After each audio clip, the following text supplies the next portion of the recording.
Welcome to LOA Today. Walt Thiessen and life coach Tom Wells here. Today is Monday, July the 16th, 2018, 8 a.m. Eastern Time, your first daily dose of happy, not only for the day, but for the week. And so we're going to try to get your week off to a really good start here. We're getting our week off to a really good start as well, because while we do the podcast and you're our listeners, and so we're obviously doing this for you, we're also doing this for us. Tom, you and I were talking about that before the show. This is important for us to do this. This is how we get our daily doses, right? Yeah, it's there's the program's topic today is how to get yourself in a state of alignment upon waking up. Right. And I so funny this morning, I was feeling like, gosh, I don't feel that aligned. And so I was like, right before the podcast, I was doing some meditation for just 5 minutes. But anyway, yes, it is very important. And this show invariably does help me become more aligned, because we talk about alignment for the whole show. And that is just a good thing to do sometimes. And I've totally turned my day around just by the conversations I sometimes have early in the morning with somebody, but definitely the podcast makes a difference. Right. Yeah. Oh, it does for me too. It's made a huge difference in my life just doing it. And of course, I'm enjoying and loving the fact that we now have more and more people following along with us and listening in and getting their doses of happy as well. So yeah, it's like a win-win for everybody. I love it. And I agree. I like the topic for today because it's actually something that ties in with something I have been trying to reintroduce. I've noted in the past that I'm not a journaler. I've never really been into journaling. Every time I've tried it, I've given it up within seconds. I have this long history. Within seconds. It doesn't take very long. You just don't like it. Just don't like it at all. Yeah, which is weird because I enjoy writing, but journaling for the purpose of raising my vibration and getting my thoughts out and so forth. For some reason, I always had big resistance there. Well, I have decided recently, kind of over the course of days, that I am really sick of my resistances. I mean, everybody has them, right? We all have these limiting beliefs of one kind or another. But the ones that I currently have, I'm just so tired of them. Like, I want them gone. I am done with them. I've reached my limit. No, thank you. I am done. Get out of here. Go away. Goodbye. That's the way it feels. Today's the day, Walt. Today's the day, yeah. So actually, on June 30th, I did try to get a new journaling thing going. And for me, I've never been a paper writer anyway. I don't write on paper. I write on computers. So I started with a computer file, and I created my first entry, and it was a good one. And then I didn't do anything after that. I just left it. I just dropped the whole project. Was it like a journal entry? Yeah, it was a journal entry, and it was a good one. It was basically a lot of dreaming about what I would ideally like to have happen and pretending like it was happening right now. And it was good. It was really good. I just didn't do anything the second day.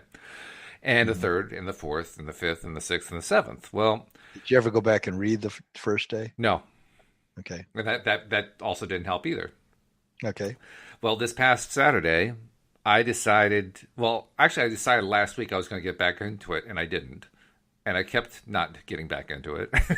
You really don't want to do it. Well, I really didn't want to do it at all. But on Saturday, I finally pushed myself to do it. I tricked myself into it is what I did. I did. I had some bookkeeping to do for the gardening business. And once I got that done, I just decided to give it another shot. And so I wrote not nearly as much as I wrote the first time, but I did some writing. And it was just, I wasn't even trying to write anything in particular. I wasn't focused on any one particular thing. It's just, I'm going to write it. I'm just going to do some writing. And so I did. And that alone was a bit of relief. Just the fact that I got there. I actually wrote a second entry. And then I said, well, I wonder if I can do it for 2 days running. So actually, that was Sunday that I did that. So today would be the second day running. And I woke up this morning, and without giving it any thought whatsoever, without any, building up of any hopes or, getting down on myself or anything else, I just pulled it out and read what I had written 2 weeks ago, and what I wrote yesterday, and then start writing again today, and I did it. I actually got 2 journal entries in a row, 2 days in a row. This is like a personal record. This is a personal best. That's amazing. And so how did you feel? Better. Which I knew would happen. And that's what's so interesting. I knew that would happen all along. And I kept telling myself, I know I'll feel better, but I didn't do it. Not until yesterday and today. And then I finally did it, and I did feel better. And I'm hoping maybe if I just keep telling myself and saying here on the podcast, I really felt better. Maybe I'll continue to believe it to the point where it will encourage me to keep going with it, right? Because that's really interesting. Yeah. I have a hard time, in a way, understanding that you can't get feeling better by doing some journaling, because I've used it for so many years. I mean, I recently burned about 8 journals in the fireplace and that's what they were full of, was years of talking to myself on paper, basically. And I decided I didn't want them around anymore, because I kind of just didn't want my past filling up boxes around my house, so I decided it'd be better if I offered them up to the universe. Just said, okay, I'm moving, I'm starting with a fresh start, and I'm still doing some journal entries. I don't do as much writing as I used to do, but I've always been a journaler, and not always, just in especially the last 8 years since my divorce. That's mainly the time I've been journaling a lot, but I don't do it as much as I used to, because I get tired of hearing myself talk to myself. I want to see the resistances gone. I want to see the changes take place. And if the journaling can help, then I will do it. And sometimes I have to, because I just need to. I feel like by talking on paper, by talking in that written form, I do discover things a lot of times. Did you discover things that were unique insights by doing this journaling you did? Unique insights. What did you get from it? I don't think anything I wrote down was new. I think it was all stuff that I had previously kind of touched on in one way or another. The big thing was experiencing what happens when you put one positive thought after another about what your biggest hopes and dreams are on paper. Okay. Or in this case, on a computer screen. Yeah. And I use experiencing that, just experiencing. I'm writing one positive statement after another. These are all downstream statements, to use Abraham's phrase, right? They're all downstream. So that's what you're writing. Yeah, I'm writing the downstream, and I'm writing I'm writing the stuff that I really, really, really, really want to have happen, and I'm focusing on that precisely because that's the stuff I have the greatest resistance about. So I'm trying to reverse that resistance by taking advantage of the fact that, as Abraham says, a belief is a thought that you think over and over again. So even if I don't believe it right now, this is how I'm trying to stretch myself by doing this. I'm trying to really stretch my belief system. And if I just keep repeating through this journaling process and the other processes that I do every day, ideas that stretch my beliefs, that declare boldly, sometimes with trepidation, but boldly that X is going to happen, and X is one of my biggest things to have happen, and that not only is it going to happen, it's actually happening right now, and it just happened, and wow, that was so fantastic. Trying to get myself to write that kind of thing in the past was like pulling teeth. I just couldn't bring myself to do it. Well, I am now bringing myself to do it. I'm kind of pushing myself. I'm pushing a little harder to say, you know what? It's just telling a story. It's just telling my ideal story. That's all it is. And we all know that stories don't have to be true stories to be good. They're still good. Most stories aren't true, but they're still good stories, And if in the process I can help make it true in my own mind, then so much the better, because we know how the law of attraction works. If I believe it, it is true. It comes true. Yeah, I think there is a lot to be said about developing the muscle of speaking as if things have already happened, and writing more from that place. And I guess I do both. I journal a lot in order to sort of feel into where I'm at in the moment, and what are the resistances, although I do always turn the journaling towards what it is that I really want. And that's why I do channeling, and I do channeling in written form usually, because I want my higher self to speak through my pen, to come through. My higher self comes from my head down my arm, and it writes on the paper, and then I read what I write, and I go, I like that. A lot of times it's like, I like that. But I know what you're saying. It's a thing that Jeanette Ma, who created this process called Pray Rain Journaling, and which we've talked about on the program before. Right. And, which is instead of wishing there was rain, you talk as if the rain is already falling. Right. And, you get in that place where you imagine the puddles, and you imagine yourself or the kids jumping in the puddles, or you imagine the crops coming up and the corn showing up on the crop, and everything is becoming exactly the way you wanted it to be from that moisture showing up. And just by being in that imaginary state, you're allowing these things to show up in the world, because you're putting yourself in the vibration of the joy of having what you want as if it's already here. Yeah, those details are really important too. Imagining the puddles and stepping in the puddles and so forth. Those details are very important. And I'm realizing as I'm saying that one of my biggest resistance levels is based upon the idea that if I am not easily able to immediately come up with a whole slew of details, then I lose interest in trying it at all, because I figure, well, I can't do this. Which, if I look at it rationally, I know is laughable. I mean, I've written all kinds of stuff with all kinds of detail in it. And yet here I am shying away because I can't instantly jump into high detail mode. So I'm kind of reinforcing for myself right now, at least I'm journaling. At least I'm putting the stuff down onto my computerized paper. And in the process of doing that, I am getting myself feeling better about the process. And as I feel better about the process, I know for sure the details are going to start to come much more easily. So even if there aren't details now, just by continuing the process, I will make it easier for me to have details tomorrow and the day after and the day after. Mm-hmm, mm-hmm, mm-hmm.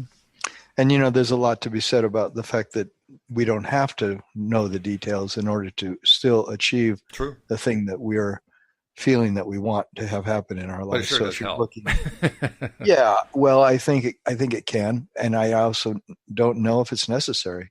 I really have heard so much from Abraham anyway about how, it's getting into the essence of what you want to feel. It's the like we do in segment intending, which is one of the morning practices that we're going to talk about on this podcast. Is when you wake up in the morning, if you can lay there in your bed and just get into the place of feeling appreciation for your day. But one thing that helps me do that, which we've talked about before, is to think about the essential qualities that I want to experience that day. Like I want to, I'm laying here and maybe I've got a little bit of worry or a little bit of resistance, but then I say, well, what do I want, this day to be like? I want to feel good. I want to feel joy. I want to feel like, I have clarity and I have possibility, and that every moment I'm able to see that I have a new beginning, that I'm really not trapped by the previous moment. So today I want to keep giving myself a break and keep believing that this great source that's orchestrating this whole universe is orchestrating my life too, and that this day can be a brand new beginning, and all kinds of things are possible. So I want to be in that place of ease and trust, and I want to look for fun and playfulness today. And so every morning I do that. I talk to myself like that. That's a good way to talk. Yeah, it's just necessary for me. In fact, I actually felt a little bit of relief just now, just doing that.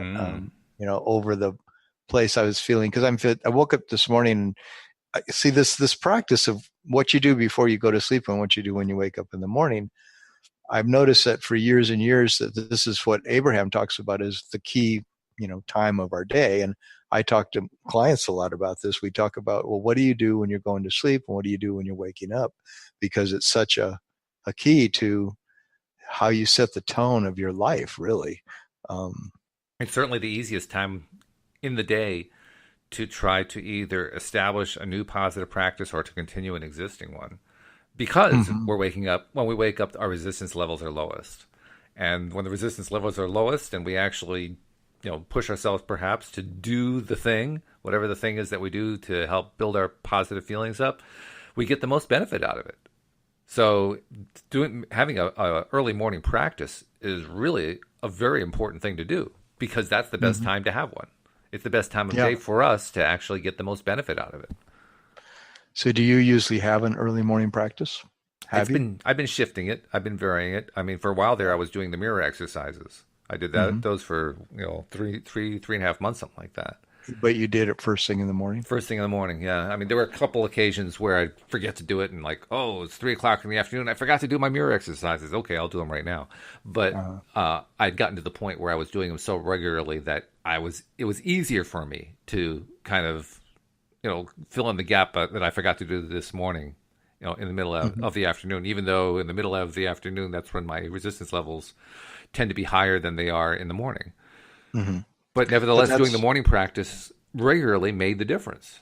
It made a huge mhm. difference, and it continues Yes. to. Yeah. I mean, I've said before, I've been meditating for about 45 years, and usually used to always be an hour and a half because I needed it so bad. I need to get up in the morning, and while I'm still in that liminal zone before I'm fully awake, that's when I would always, and I still do, I pretty much every day I choose that's when I'm going to meditate. And I'll even, get up and go to the bathroom and things, but then I'll go back sometimes and just lay in bed for as long as an hour.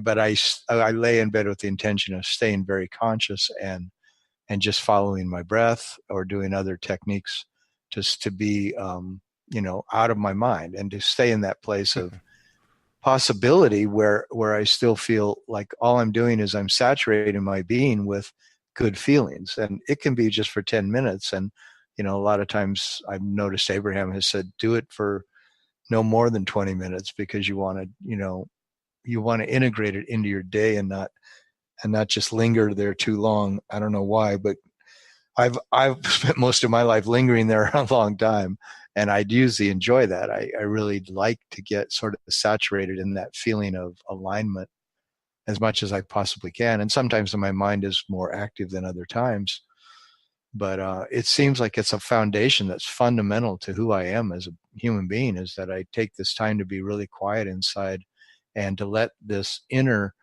life that is my connection to my infinite self, let that just be felt. Let some real peace, real deep peace be felt. And That's that sort of sets the tone for my day. that's great that you've developed and found this practice that really does work for you like that. I mean, that's really fabulous.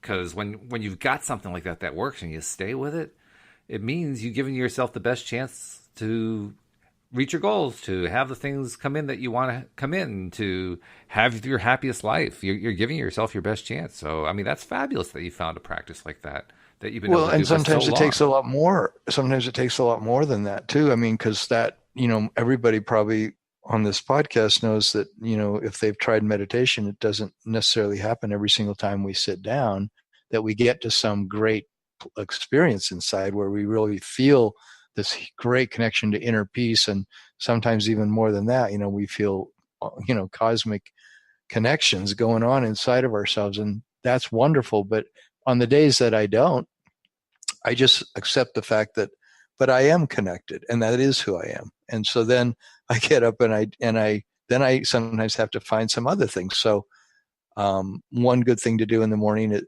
if it's not segment intending, where you're thinking of all these essential qualities that you want throughout the day, then we can also, have a book of appreciation, and it's a great thing to do first thing in the morning too, just like doing the mirror work was for you. Or that's a great time to do the journaling if you're going to talk about things that you want to have happen because our resistances are lowest, and we're also setting the tone for our day Mm.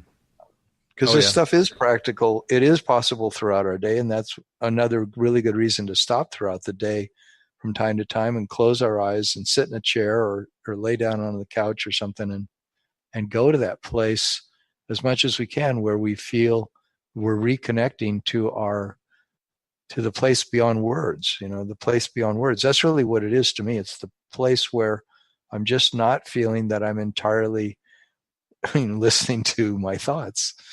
Um, Understandable. And by the way, it's also important to point out you don't have to have hours and hours of free time during the day in order to get yourself going by doing practices like this. I mean, there are a lot of people who, they do the 9 to 5, right? So if they get up and maybe they get 5 minutes that they can put aside to do some meditating if they're lucky, but most of the time they're pushing along, getting ready for the day, and then it's maybe getting kids to school, or maybe it's, helping your spouse, or maybe it's just getting yourself going and then getting in the car and driving to work and all that kind of stuff. And yet, even if you have all that going on, while you're doing that stuff, you can still do practices. That's one thing that we tend to forget about. I mean, we feel like, and people like you and I talk about how you have to set time aside during the day to do stuff, and that's a good thing to do. But for people who just don't feel like they have the time to set aside, it doesn't mean they can't do it. They can still do it anyway. They just have to incorporate it as part of their daily routine. Mm-hmm. So, for instance, if you're driving to work, by the way, driving to work is a great time to do it.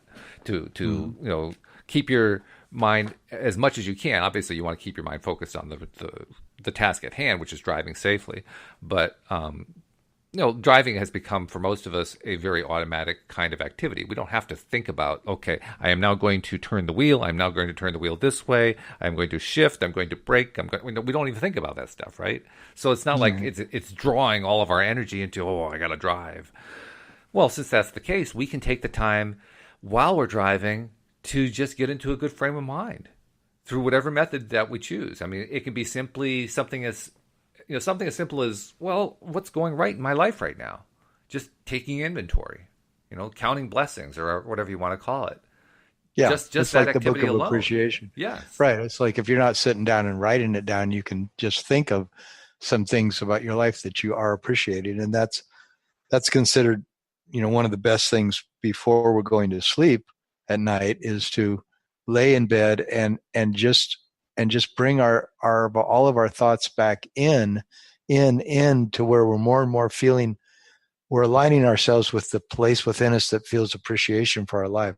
And like you said, you and Louise have done for many years, of you think of 3 things that went really well that day. Mm-hmm. But to lay in bed, and I mean, Abraham even talks about let your bed feel like a great big soft pillow, and notice just bring it more and more and more into the present moment, where you're feeling the quality of the sheets maybe, or how good the blankets feel on you, and how soft your pillow is, and you're just feeling like into your breathing, and you're relaxing a tremendous amount at night. And then you could think of some things that did go well during the day, or things you're appreciating about life.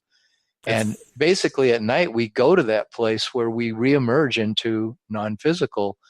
And then being in that place during the night, then when we reemerge in the morning, if we went to sleep, according to what they say, and I think it's largely true for me, because I practice this every night, is that when I go to sleep and make the intention of that I'm going to this place where I'm going to be aligned with my source self, then when I wake up, it seems like a lot of times I'm really in that place. I'm in that place that I went to sleep in. And that makes a big difference. If you go to sleep in the vortex, you wake up in the vortex. If you go to sleep out of the vortex, you're stressed about something, then it's really easier in the morning to pick up that stress. But if you go to bed and you've taken the time to relax at night and to be a little bit into appreciation of your life, then you're more likely to wake up in that. And you set the intention of waking up in that place in the morning. I'm going to wake up in this place where I'm still feeling my connection to my non-physical self, to my higher self. And then in the morning, take that time to stay in bed, even for 5 minutes, and do that feeling into that. And to me, it's just a great time just to lay there and follow my breath. And like I was saying, maybe make those intentions for the day of what qualities do I want to feel during this day. All right. Yeah. In fact, I would even say that by doing we call it the 3 good things. That's what Louise and I call our little process there. Mm-hmm. I've been doing 3 good things with her for so long now that, believe it or not, doing 3 good things puts me to sleep. And it does for her too. I mean, it makes us so relaxed because we're focusing on what went well. And, when you go to bed, of course, you're wanting to go to sleep anyway, but a lot of people have trouble with insomnia. Well, every time that we do 3 good things, or nearly every time, maybe there have been 1 or 2 times where it didn't work out the way I wanted to, inevitably, after about the second one, I can just feel my eyes closing. Like my body is trained now to expect to be asleep by the time we're done with Three Good Things. Mm-hmm. Well, that's pretty cool because that means I don't have any difficulty with bringing my non-aligned self into that sleep like you were talking about. You go to bed and you stay non-aligned, you don't wake up well. Well, not only do you not wake up well, you don't sleep well. Yeah. You don't get the full sleep. In fact, you may not even get to sleep, or you may get to sleep, after a couple hours or something, simply because you're not in alignment and you're not feeling good. Well, any process that gets us feeling good helps us to sleep, as it turns out. So, being restful and relaxed makes us restful and relaxed. That really shouldn't surprise us, I guess. No. The idea of doing the topic for the podcast today came because of Friday. I was feeling a lot of stress when I did the podcast, and I got a lot of relief by doing the podcast. And then I was feeling stress over this new relationship I'm in and whether or not, this is really the relationship I should be in. And I go through it. And, but then I ended up having tremendous experiences, really beautiful experiences with my friend in this new relationship over the weekend. And I realized that the experiences were so good that I wanted to bask in them. Oh, nice. I wanted to let myself bask. And so I started listening to a bunch of segments of Abraham about basking. And because I've realized about myself over the last number of years that one of the things that I have never developed that well is the ability to stay in good feelings by acknowledging that I have achieved a state of good feeling and then bask in it, just sort of let myself enjoy the fact that I'm feeling good and that's all I really need, instead of, rushing through the idea that I've achieved, because when I achieved that state of alignment over the weekend that felt so good with my partner and we felt so good together that we felt a level of love that we've never ever felt before, either one of us. And nice. a level of joy between us that was just off the charts. And, that's to me, I came home yesterday, Sunday, after spending a bunch of time with her, and I felt so good that I wanted to I was floating, sort of like that on cloud nine, you're on a cloud and you're floating, you're feeling so good. So I laid on the couch and I said to myself, I just want to bask in this. I want to accept the fact that I've given myself the gift of great relief and great ease and great feeling of love. And so I thought, maybe I need to develop that more in my life, that when I am feeling good, to take the time to celebrate it. Very important. Just like you were saying about, when you're selling the book that we recently created, the anthology of Your Daily Dose of Happy book, about how you just took the time to celebrate, that so many people were ordering the book off Amazon. Mm-hmm. And there is so much to be said for, whenever you're in a good vibration, to milk it. Oh, yeah. To milk it. And that's a lot what this waking up and going to sleep process is that if you can just get to the place where you feel good as you're going to sleep, because you relax so much into things you appreciated about your day, just like you were talking about, when you and Louise do that, your sleep is better. Oh, yeah. And when I'm able to milk a good feeling, it's like I'm developing that muscle inside myself that believes that from good feelings, more good feelings will come. And which is true. That's why it's good to do it then again in the morning for me, because I can say to myself, no, my life is designed to work. And going to this place of meditation or writing the appreciations in my appreciation journal just reminds me that look how many good things there are going on. There's so much good. And that's the way the universe is designed. It's designed to work. It's designed to be a really, really good thing.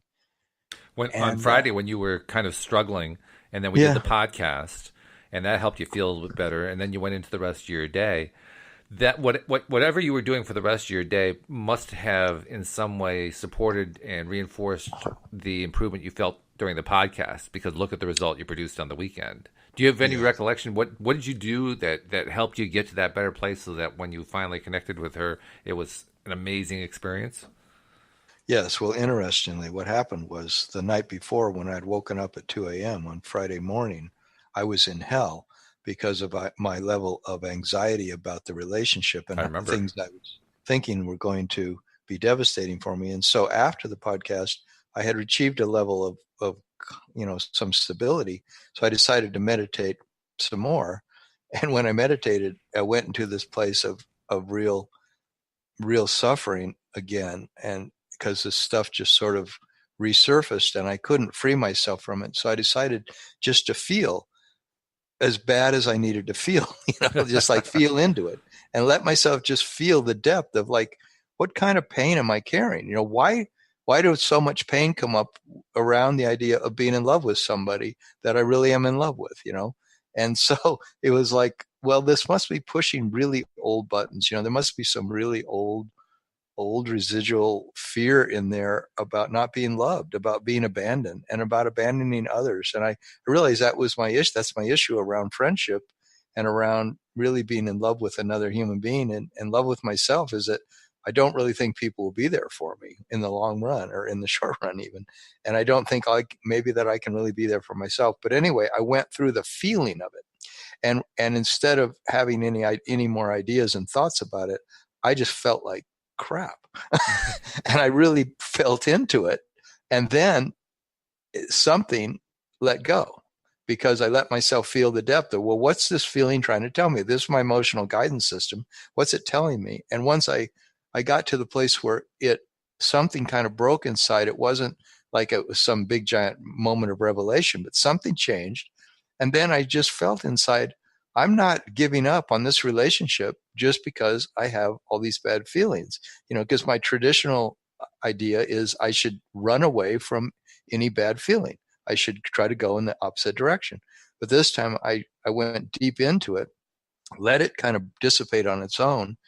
And then that evening when I went to see my partner, I was in a state of so much love for her that I've never been there before. It was a brand new state for me. So it's like you were actually describing just then. You said something broke, but I think what you really were talking about was a breakthrough. You were breaking through a resistance layer of some kind. Mm-hmm. Exactly. And I feel like I woke up this morning with a little bit of that resistance layer still there, and now and my mind says, oh well, I guess maybe this is not the relationship for you, and this is what happens. And then I go, well, wait a minute, I've been here like 8 other times in the last 6 months. Doesn't that drive you nuts? You know for a fact that this crazy little message that you keep playing with in your head is not true, but we continue to play with it. It's just amazing that we hang on to this stuff. It still does seem like it could be true, because why is it coming up? And so, but then the thing is it may be coming up because it's been a pattern that I've been running for a long, long time that actually doesn't serve me. And that's where I have to, make this distinction between this, the resistance around anything in my life, whether it's a money thing or a career thing or a health thing or a relationship thing. I really want to know, is this, it's just something I need to change a condition, or is there an unconditional state of alignment? And of course, the answer is really always going to be it's an unconditional state of alignment that I'm looking for. Sure. But what's the resistance that stands between me and that unconditional state being felt? Why wouldn't I let in the amount of money I want into my life? Why wouldn't I let the kind of relationship I really need and want happen for me? Why wouldn't I let my health be what I want it to be? Or have the career I want to have? Something is resisting in there my good, because the universe wants to give it to me, and it's always raining good on me. Let me ask you something, because something just occurred to me while you were talking there about resistance and resistance levels. You've talked for a few minutes off and on here about how you'll just kind of let yourself be in that unhappy place for a bit to kind of feel it out and until something allows you to break through the resistance level. Mm-hmm. And this leads to something that I have wondered about for myself for the longest time. I'm curious to see what your reaction is on it. Because on the one hand, I understand the value of focusing on whatever that negative thing is and playing with it and feeling it and all that kind of stuff. On the other hand, I know in my own experience, I really don't want to spend a lot of time playing with it. In fact, I don't even care all that much what it is. I really don't care what the nature of the resistance is. What I want is to release it as fast as possible. And so I guess I'm asking you, how important do you think it is to really know what the resistance level thing is, and how much of it is just really all about releasing it? Which is more important, or are they equally important? I mean, how do you see that? I think that my recent experience with this has been that it was important for me to acknowledge, or here's what happened. I was trapped. I was trapped in that feeling. And I didn't find that I could escape it except to go through it, you might say, or just to sit with it. And I know I've learned from recent work I've done is that it's good sometimes to not even attach a story to it.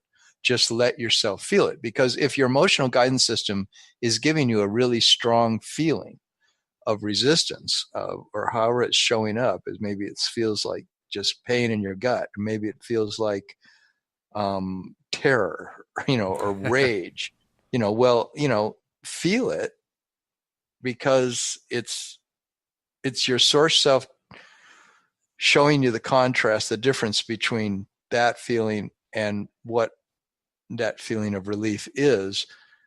But that for some reason, I don't know if I'm answering your question. I've found that I had, in that case, I had to kind of go through it. I didn't want to just immediately look for, where's the relief? Where's the relief? Where's the relief? Even though maybe there's a lot to be said for that approach too, but I wanted to say, okay, this is happening to me. I don't know why I'm so possessed with this fear. And I don't know how to just, in the past, what I've done is I've called up, women, or, and said, look, I just can't be in this relationship. This is just tearing me apart. And really, in this case, I knew the love is so great that I didn't want to just do that and get this immediate relief. I wanted to find out, is there something I need to learn from this deeper pain? Well, apparently, I mean, you recognized that there was a pattern that had been going on, and you wanted to get through that pattern. And life was just doing it to me. Yeah. Like you could say, Source was showing me, you can't deny the fact that something is out of alignment here, and go through it, feel it, meditate on it. Let yourself, why do you have such a big pain in your gut? Okay. Feel that pain, feel it. And then it dissipated eventually. And then I was a different person. And that was the interesting thing. I was no longer as trapped in that resistance as I had been before. And I'm going to keep allowing myself, like this feeling I'm having today, I don't want to just push it down or push it away or say, I'm just going to go out on a walk and that'll make it all go away. Well, maybe it will. And I'll look for all my joy on that, going out on my walk. But I'll also be aware, if that thing is still there, I want to just sort of let it talk to me, tell me, well, how am I out of alignment? What's the greater alignment I need here? Well, it's interesting because what you're describing is very similar to what my own thought process has been. There are also some differences, and those are interesting as well. The differences, I think, are along the lines of, you want to spend a little bit more time than I do going into it. And what I actually want to do is I want to get myself to the point as quickly as I can where I say, I release it. I don't want that. I release it. I release the resistance. I let it go. Go away, resistance. I'm done. I just release it, and I take a breath, and I release it. I take a breath. And is it the same thing as going through and feeling through the emotion? No. But I also have to say, while there are times where feeling through the emotion has helped to dissipate it for me, there are other times where it's helped to increase the power of it. So I've had mixed results with it. So that's why I'm spending more time now on just going right to the release point. Like, okay, I found a level of resistance. I don't really know what it is. It doesn't really matter what it is. What matters is not having it anymore. So I release it. I release it to the world. Like, okay, I'm not going to worry about that one anymore. I release it. It's gone. I let go of it. I take a breath. It's like, wow, let's just let this thing go. Let it go. Let it go. And I find my results are a little bit better doing that. So that's why I like that one. But I think it proves everybody has a different approach. Everybody's different. So really, it comes down to what works for you, because really our belief is what drives it. So if I believe that my approach is going to work better, then it will. And if you believe that your approach is going to work better, then it will, because belief is everything. Yeah, and I've gone through many years of my life finding ways just to find relief and find ease. I mean, meditation. It's, you could say, are you really dealing with the deeper emotion that, maybe was locked into you when you were a little kid or are you bypassing it by meditating, or are you really, are you really happy? Are you happy as you could be, are you as free as you could be? And, psychology always argues, well, you need to go into these deep wounded places inside of us and find, what the source of it is. And then you can take 10 years of psychotherapy and you'll let go of it, or whatever, or maybe you'll do another process, like NLP, neuro linguistic programming, or you'll do tapping, or you'll do some other thing. But it's all to get yourself through this childhood woundedness, or whatever you want to call it, that's there. I know you don't like that word, but it's used a lot in psychology, that word. Oh, absolutely. No, I understand. Yeah. But what, to me, it's like, I just want to be free. That's all. I just want whatever it takes. So you were saying at the beginning of the program how you've had some resistances that you've felt inside yourself for a really long time, and you're so done with it. So much don't want those resistances there anymore. It's sort of like if you've had a problem with your health, like I've had with my sinus symptoms, and I've been getting rid of them over years, but there's a part of me that says, look, I would just rather be done with it, all of it. I don't want any more sinus headaches and earaches and these things that come, it's like these reactions to foods I eat and stuff. If I'm this pure consciousness, I just want to get rid of it. And so I'm so curious these days is what's the deeper wounding, what's the deeper thing, or whatever it is, that the pain that I carry, or the resistance that got established inside of me that still is running part of my show, Well, plus I'm also reminded, as you were describing that, and you described it really beautifully, I'm reminded of the fact that whatever we focus on and we think about is what we get more of. And yes. Inevitably, whenever we're thinking on woundedness or any kind of pain or resistance or whatever, right. We are, during that moment, to a degree, we are encouraging more of it. Right. There's that. Yeah. Well, that's a rather tricky proposition, because, well, what do you do about it? And right. I think what part of the answer has to be is changing what it is that we, changing our perspective of how we look at that situation. We can continue to look at it in terms of it's painful and it's resistance and it's frustrating and I got to get to the bottom of it and I really need to know what it is. I want it gone because I'm really tired of that pain. That pain is just so annoying. We can look at it that way, and we'll probably continue to attract more of it, even as we're releasing some of it. Alternatively, we could try looking at it a little differently and say, you know what? Maybe that pain isn't quite so much pain as it is a message. Maybe what we're actually seeing here is a route sign, like you see on a highway, a sign that's directing us to where feel good is. So maybe that's what we should be focusing on. Maybe we should be focusing more on, there is a route to feel good here, and I need to find that route. So I'm starting off with a thing that I don't like, but as I'm doing that, I'm keeping my antenna up. I'm aware of where are the road signs toward feeling better. Where are the road signs toward where I want to be, rather than the road signs that I don't want to be. And road signs sometimes, from my understanding, are right. I mean, it's just what you're saying is that those are our emotions, and our emotions are a guidance system. And if that emotion continues to come up in my life, but we call it a resistance, but we feel it as something. It's some kind of emotion, some kind of energy in our body. That's, what emotion is, energy in motion, some people say. But well, then what is it, like you say, what is it telling us? What's the bottom line why does it keep showing up?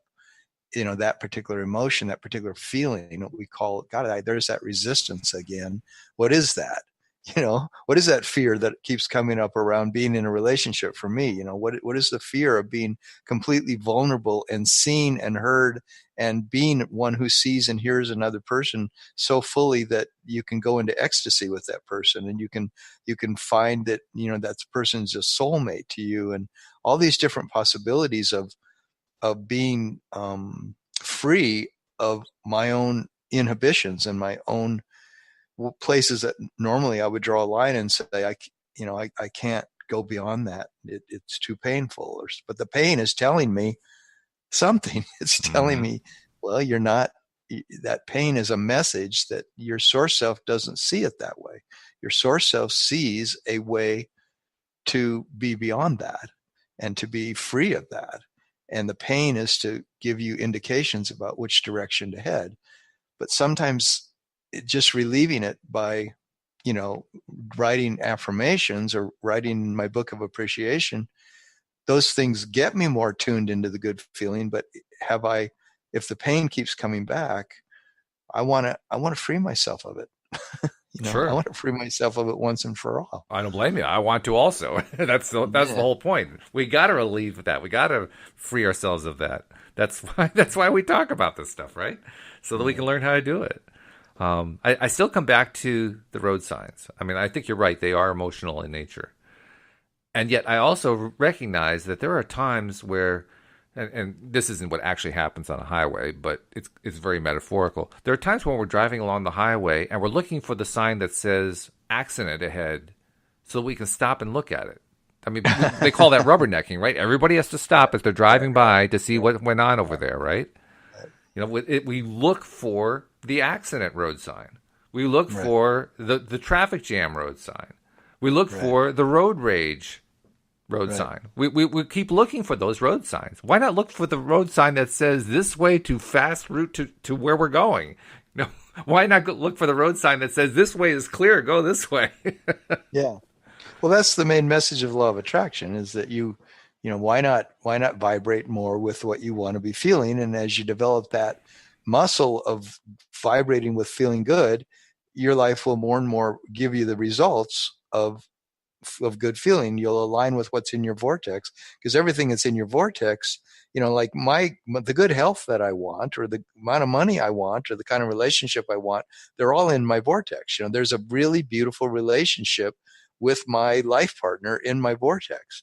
And how do I let myself watch that unfold in front of my eyes, and watch this wonderful relationship become this magnificent creation that I probably can't even imagine how good it is.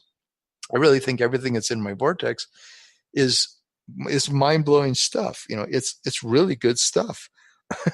And that level of joy, that level of health, that level of abundance, financial abundance, every kind of abundance that I want is there. So what is it to allow it to really show up? Yeah.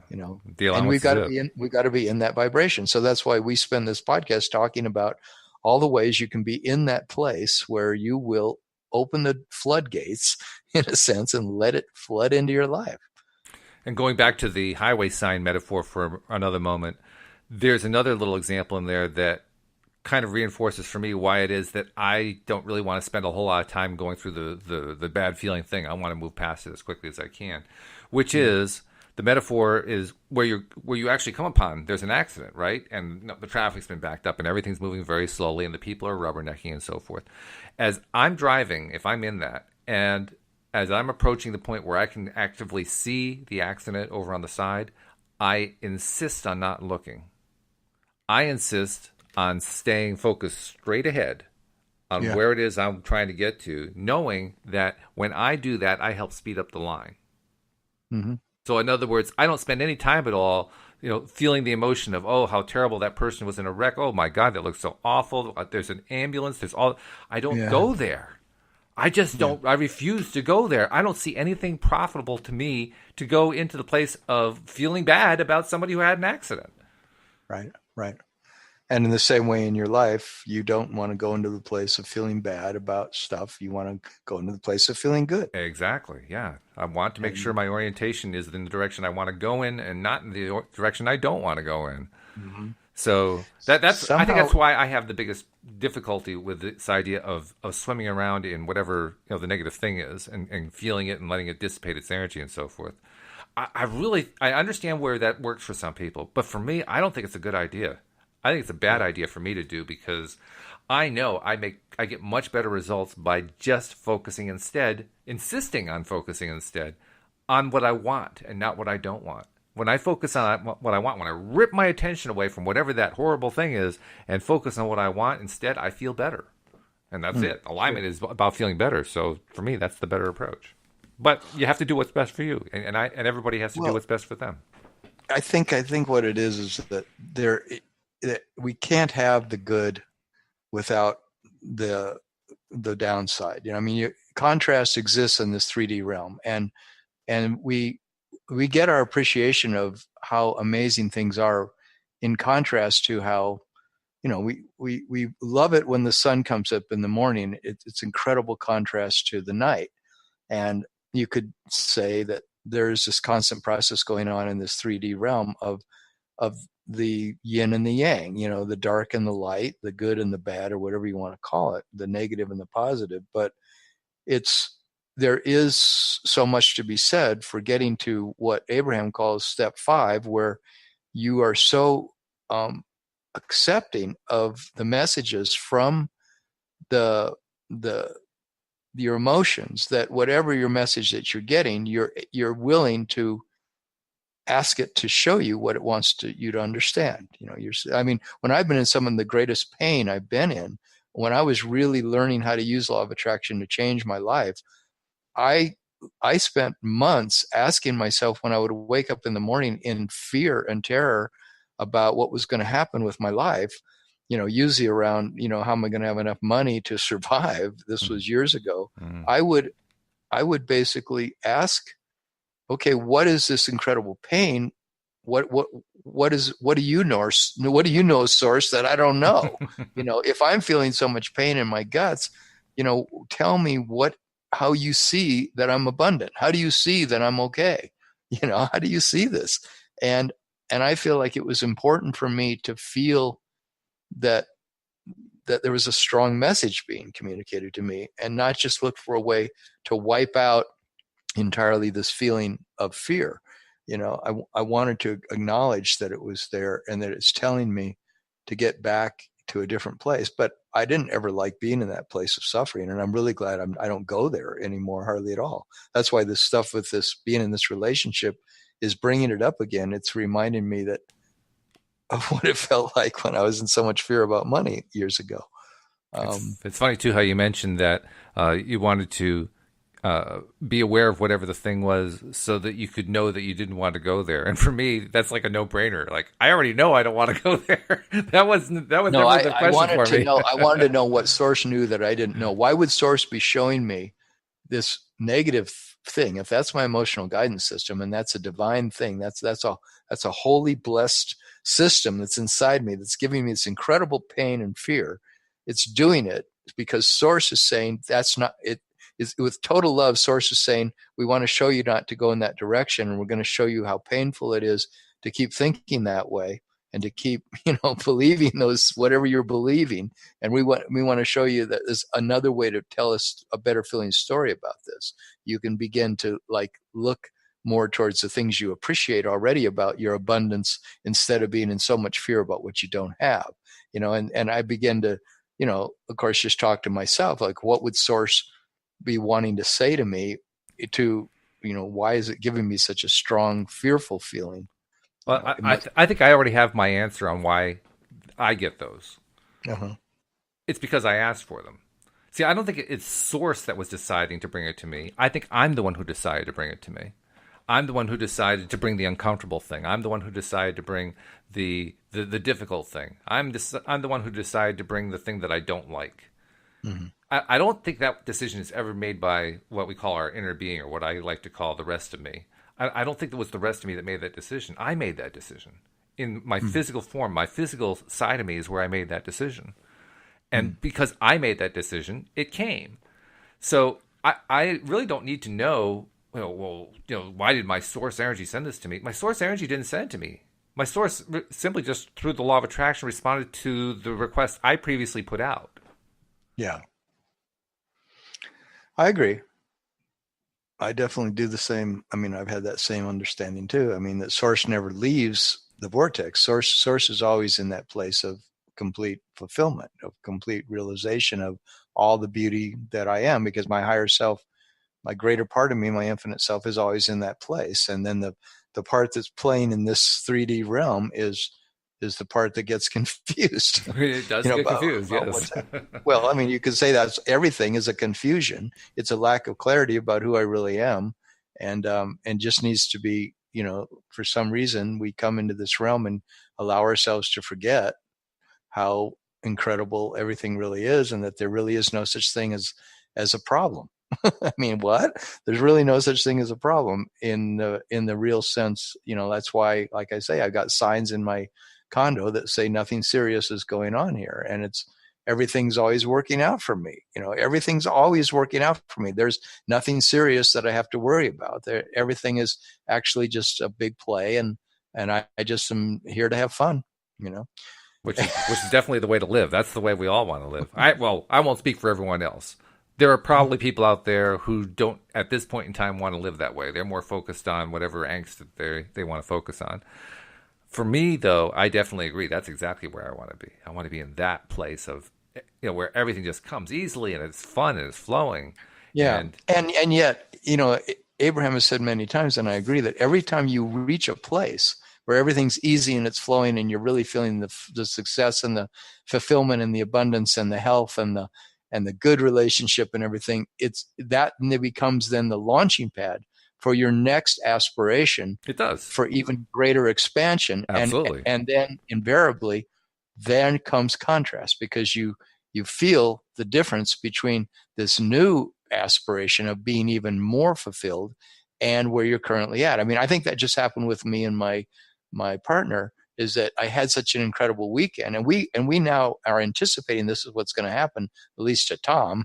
It's after the weekend, Tom's going to go into some place where he's going to feel threatened again, and the threat I'm starting to see is because I say in this on the Friday Pat podcast, is because it's fear is excitement without the breath, and there's something in me so excited about expanding. And because I just expanded so much, right? I had this incredible experience over the weekend with her, and we were just floating. And now there's part of me that's afraid again that, this might not be the right relationship because of other things in the relationship that like push my buttons. And then it's like, or I push my own buttons. It's just things that expectations I have and stuff. And so then that level of contrast is saying to me, well, now it feels scary again, because you are going to expand even more. I'm going to let go of even more inhibitions about being free in a relationship, and I'm going to give myself more of a gift. And it's but it's a process like that, right? Well, it is a process. Contrast comes. I honestly don't think that contrast necessarily has to be fearful. No. I mean, we often treat it that way, but contrast is simply contrast. It's just, here are options. Here's the range of possibilities. Which direction do you want to go?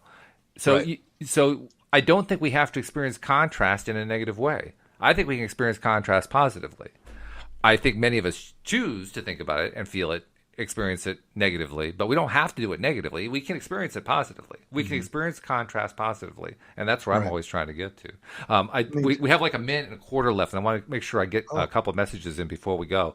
First, for people who are not yet subscribers, most of our listeners are subscribers, but if you're relatively new, this is one of the first episodes you've heard, please make sure you go to the homepage of our website at loatoday.net and subscribe. The instructions are right there on the page. Very simple. Takes about a minute. It's free. And then you get every single one of our wonderful episodes coming to you every single day, twice daily, actually, Monday through Friday, giving you all these daily doses of happy. So please take a moment to subscribe, and then share the fact that you've subscribed with your friends so that they know that they can get their daily dose of happy too.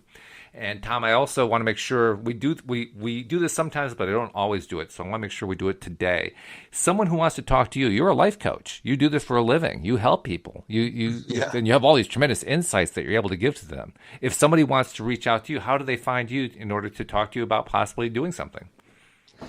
I have a website called You Are Joy, arejoy.com, and they can go there, and then they'll see in the menu a signing up for a free coaching session, a free 1 hour session with me. So I'm currently offering still an hour, and they can sign up there. Just give their name and their email address, and then I'll get back to them and set up a free hour, and then they can decide from that hour, are we a good fit? They can decide do we want to do some more coaching with me. Sounds great. That's excellent. Then, Tom, that's when I give my rates. Unfortunately, we're out of time entirely, so we can't keep going. But no, that's fine. I look forward to talking to you on Friday. Yeah, me too. And I hope that everyone else joins us as well next time here on LOA Today. Goodbye, everybody.